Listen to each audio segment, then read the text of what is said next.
palace fit for a czar, lavishly constructed by Italian architects at a cost of hundreds of millions of dollars, its gates crowned by an imperial eagle. This newly built mansion on Russia's Black Sea Riviera has all the facilities the country's ruler might require, including a landing pad with space for 3 helicopters. But officially, it belongs to an obscure private company. But who's it for? Efforts by campaigners to break through security and penetrate the palace grounds have only deepened a mystery that's been tantalizing Russians. Was it built as a personal retreat for their modern-day Tsar Vladimir Putin, about to start a 3rd term as president? And is it yet another example of the corruption many believe is now engulfing the country?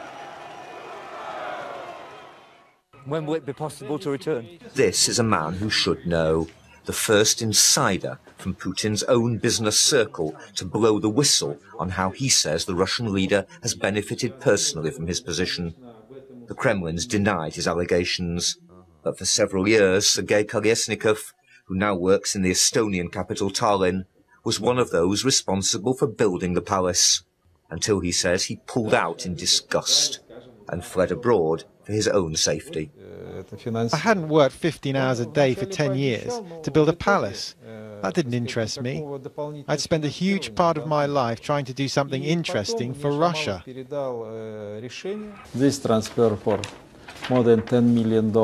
These are the records of payments overseen by Kolesnikov to an overseas company belonging to friends of Putin that financed the palace.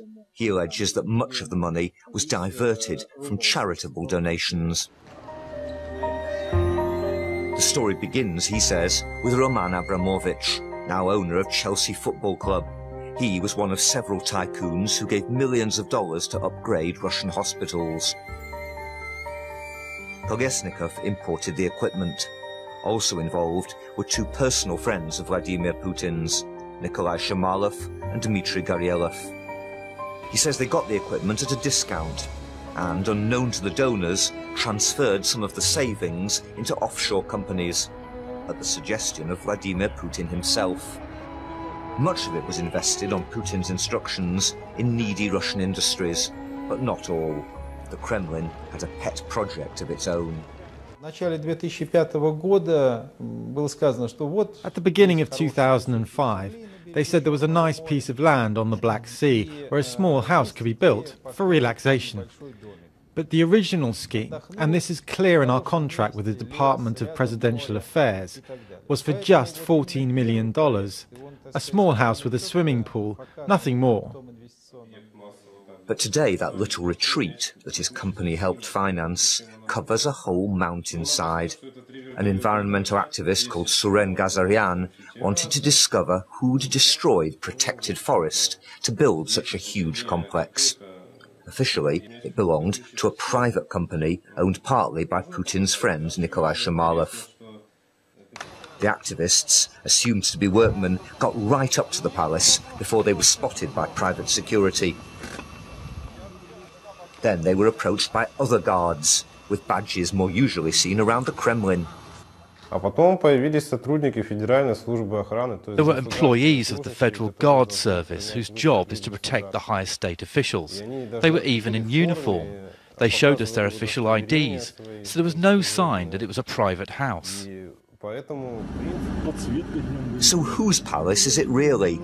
Newsnight set off to investigate. Through a snowy landscape that became steadily more impassable. Unlike Putin, we didn't have the advantage of a helicopter. The palace, we think, is a further 20 or 30 kilometres down this road, but the snow's getting too deep for us to continue. We thought we'd be stopped by the secret police, but in the end, we've simply been stopped by the Russian winter. But Sergei Kolesnikov saw the palace many times as it was being built. He says it was his job to discuss with Kremlin officials how best to implement Putin's wishes. But he and his partner, Putin's friend Shamalov, were beginning to fall out. В конце 2008 года как раз возник финансовый кризис, At the end of 2008 came the financial crisis. Many of our investment projects needed extra money. When I asked Putin, he promised to provide it, but he didn't. Then Shamalov told me the decision was to stop our other projects and put all the money into the palace. By the end of 2009, Kolesnikov had left Russia. He sent an open letter to President Medvedev accusing Putin, then Prime Minister, of corruption. The Kremlin said it had nothing to do with the palace. Company called... But a journalist on one of Russia's few opposition newspapers obtained documents that back up Kolesnikov's story, the agreement to build the palace on state-owned land. It was very important for us to find the documents to prove that the land was sold to the company, which belonged to Putin's friends. Kozhin, who is the head of the Department of Presidential Affairs, he denied that, well, I don't know about the story and I never signed any documents. And here is the document with his signature. This showed us that he lied.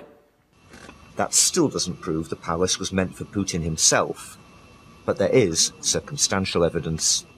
It's also the building of a road direct to the palace on government money, a high-power electric line direct to the palace, a gas supply. The government spent tens of millions of dollars on these. If this was just for Putin's friend Shamalov, why would the Federal Guard Service commission and monitor the building of the palace? Why would Shamalov need 3 helipads? A private person doesn't need these, but for a president, they're essential. The implication's clear.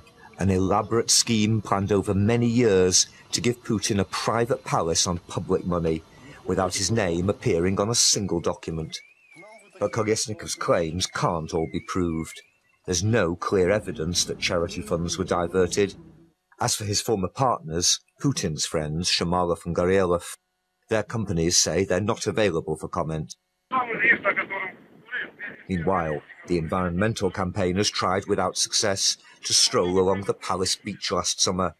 By then, the owners were another private company, less closely connected with Putin. But was that just a smokescreen? I think it's so that this property can't later be returned to the government, because clearly the man that this place really belongs to feels he may lose power, and then by law this residence will go to the next president, if it still belongs to the Kremlin. But if it's private, it can't be touched. Outside the activist's house, we saw secret police lurking. They know his campaign to protect the environment is becoming increasingly political. They've been watching him since he protested against the alleged corruption of both local and national leaders at the holiday home of the regional governor on the Black Sea coast. The governor is believed by some to have helped Putin choose the site for his palace. But when Newsnight met him, he denied the Kremlin chief had any private rest home at all. As far as I know, the President and the Prime Minister have official residences in Sochi. They were built in Stalin's time. They receive guests there, spend their summer holidays, although even during their holidays they're always working. So they're government residences, and they've got nothing else, as far as I know. Vladimir Putin will soon return to his presidential office in the Kremlin. He's been re-elected with an overwhelming majority. He'll be governing what the campaigning group Transparency International says is by far the most corrupt of the world's leading states, level with Nigeria, 48 places below India. But there'll need to be a few more whistleblowers from within these solid walls before much begins to change.